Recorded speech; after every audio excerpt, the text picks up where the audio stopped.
Tá começando mais um Papo Maroto e hoje a gente vai falar sobre essa evolução de uma coisa que é tão querida por todo mundo que está em casa e que está nos assistindo.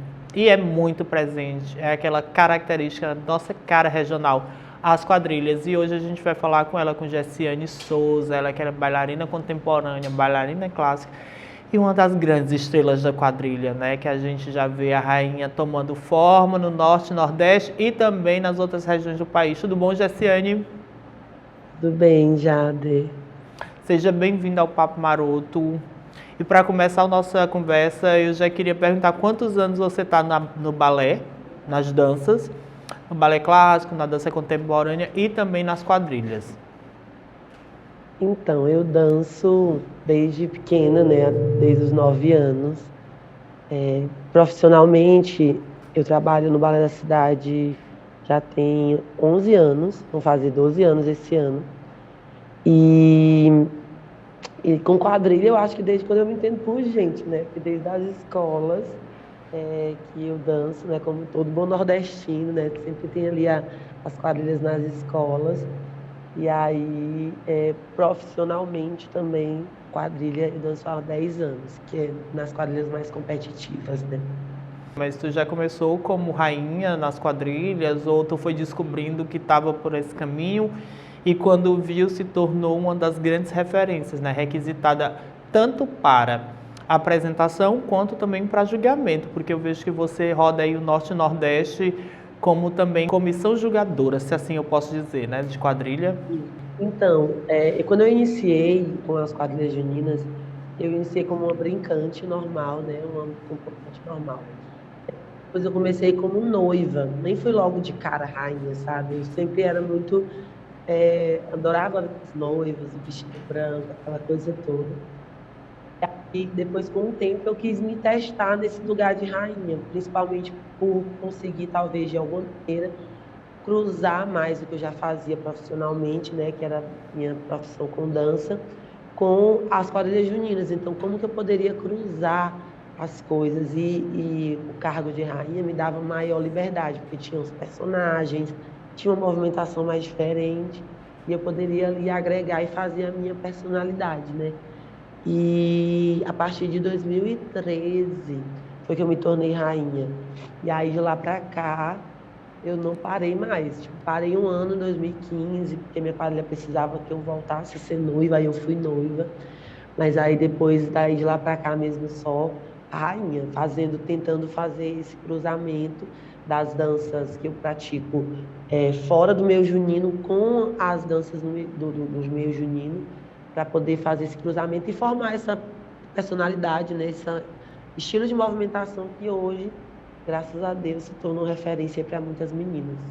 É uma referência, mas também tudo que tem um ônus tem um bônus, né? Ou o inverso.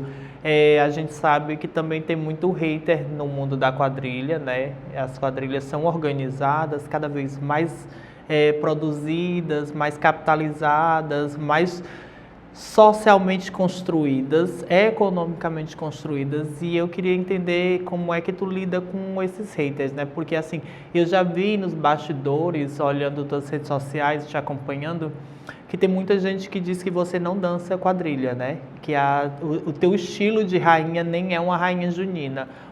Como é que tu entende isso? Como é que tu pensa esse novo modelo de pensar a quadrilha?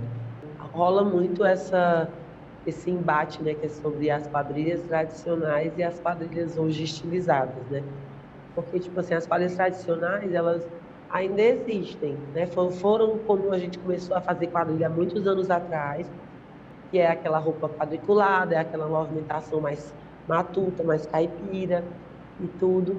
Só que com o tempo, as quadrilhas, principalmente quando elas foram começando a se tornar competitivas, elas foram se agregando de outras informações, de outros cruzamentos, fazendo com que a quadrilha ficasse dramaturgicamente mais montada, assim, com uma história, um começo, meio e fim, aí onde tem os personagens, onde cada pessoa vem representando uma coisa.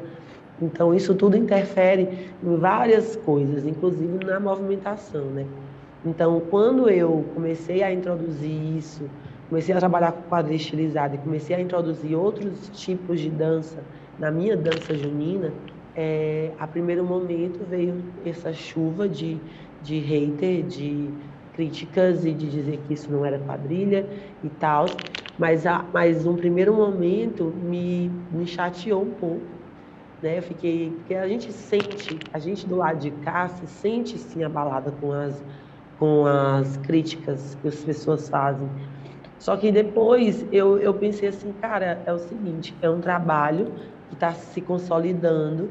Eu não vou dizer que eu vou desistir agora, porque eu acho que é o começo de uma história, então, tipo, eu vou insistir, porque eu já vi muitas coisas passarem por transformações no decorrer do tempo, e não é fácil.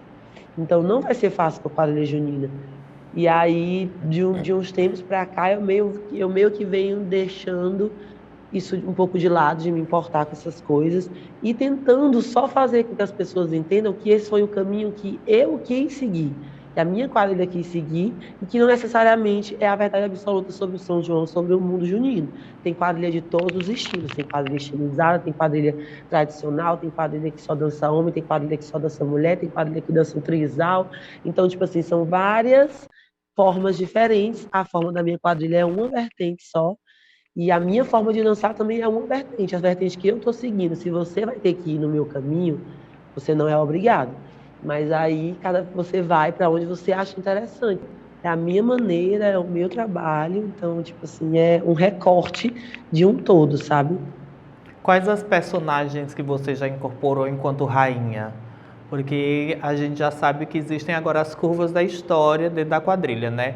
A quadrilha tem começo, meio e fim, e ela vai contando as historinhas. Quais foram as personagens que você já interpretou e qual foi aquela personagem que te marcou, que disse, nossa, essa ficou para sempre no meu hall da fama?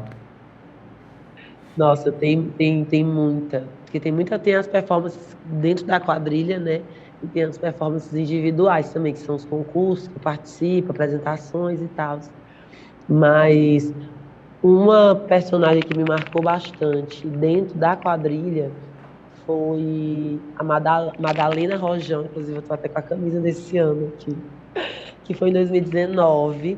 Dentro da quadrilha, eu vinha representando uma lenda, né, que se contava, minha quadrilha estava falando sobre a festa da farinhada, né?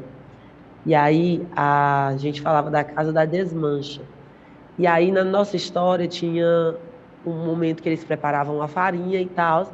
Só que na hora de torrar a farinha, meio que eles começavam a contar a história dessa Madalena Rojão, que era meio que contando essa história, as lenhas que ela trazia o fogo, que aquecia mais ainda o forno e ajudava a torrar a farinha mais rápido. Então eu vinha, dançava em cima do forno, que o pessoal estava preparando a farinha.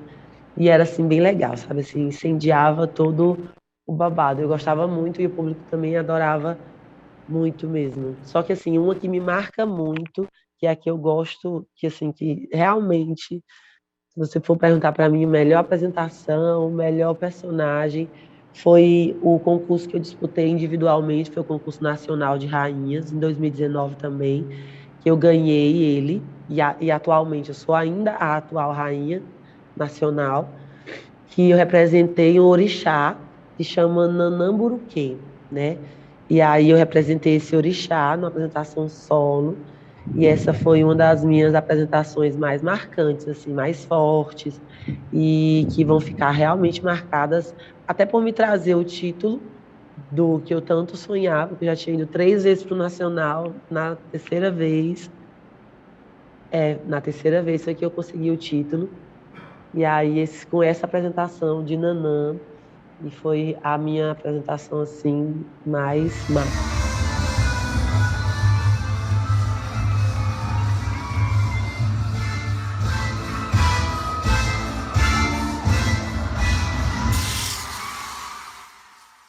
Essa é uma brincadeira que eu costumo fazer com as pessoas que estão dispostas a papear. Tem alguma coisa que você acha que eu deveria ter te perguntado, mas eu não te perguntei, que você adoraria ter falado? Eu acho que é só sobre a questão da falta de valorização governamental que o quadrilheiro tem, assim, sabe? O quadrilheiro, as quadrilhas, porque no nosso estado, hoje, graças a Deus, o Piauí está se tornando referência tanto em destaques individuais como em quadrilha mesmo, sabe? Nós temos a atual quadrilha campeã do Nordeste, que é a Luar do São João. Temos a atual rainha nacional, que sou eu, né? A gente recebe pouquíssimo ajuda governamental. E pouquíssima mesmo, tipo assim, quase nada. E esse é um ponto, tipo assim, que aqui a gente faz quadrilha meio que na raça, sabe? Assim, tirando do próprio bolso, fazendo investimento, isso e aquilo, por uma cultura que traz tanta coisa para o Estado, sabe? Economicamente falando, socialmente falando, traz muita coisa de benefício para o Estado, para a cidade, e aonde os governos, o governo, a prefeitura, não investem nisso, sabe? Não investem em nada, mas depois se vangloriam da imagem que a gente passa, da beleza que a gente traz do espetáculo, mas que financeiramente dos governos a gente não recebe apoio nenhum, sabe? Quadrilhas que têm projetos que chegam a 90, 100 mil reais e tem que fazer festa, bingo, rifa. Aí um projeto que está avaliado nisso tudo cai pela metade, porque uma quadrilha não tem condição de levantar esse dinheiro todo. E fazer quadrilha hoje em dia, pelo menos as quadrilhas estilizadas, não é mais como a gente fazia antigamente. Compra um tecido de chita, leva para uma costureira, faz cada um uma roupa diferente. Não. É investimento, é caro, é cenário, é música, é banda, é não sei o quê. É muito alto, sabe, o investimento. Para que a gente não tenha a valorização do nosso próprio Estado, da nossa própria prefeitura. O que era para ter era um incentivo para que as quadrilhas não acabassem, porque estão acabando. Teresina já chegou a ter mais de 30 quadrilhas, hoje tem 5. Para você ter uma ideia, que está ficando cada vez mais difícil. E se tivesse aí um fomento, uma ajuda anualmente, para que as quadrilhas pelo menos iniciassem seus trabalhos, tivessem uma base, a gente conseguiria estar mantendo mais viva essa cultura, porque o meu medo é que daqui a um tempo nem exista mais, justamente pela dificuldade de acontecer. Então, eu acho que uma coisa que eu gosto sempre de falar para onde eu vou, quadrilha junina é lindo. Você assiste, você acha maravilhoso, mas por trás ali tem muita correria, muito perrengue, principalmente muita falta de valorização.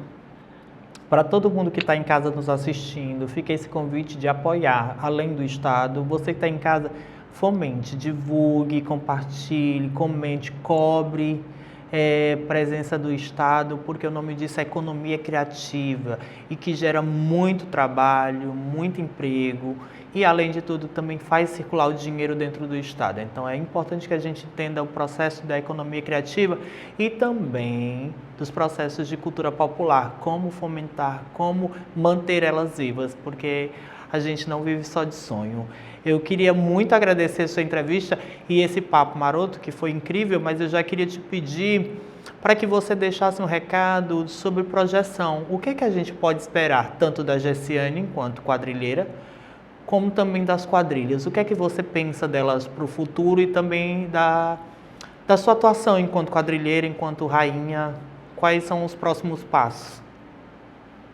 A gente está bem próximo da grande estreia, assim, a gente já está começando a dançar, mas ainda as coisas faltam se finalizar, né, se conectar melhor. E, assim, o que esperar, pelo menos de Gessiane Souza, esperem sempre o melhor, esperem uma entrega, uma paixão, porque é o que eu gosto de fazer. Eu faço, não é por questão de status, não é por questão financeira, eu faço porque eu gosto. Faço pela contribuição que eu dou, tanto para quem me assiste como para quem participa do meu grupo. Eu faço isso realmente pela cultura junina, então toda vez que eu faço eu tento me entregar bastante, eu estou me entregando bastante para esse projeto desse ano, né? E eu acho que vocês vão gostar bastante do que vocês vão ver.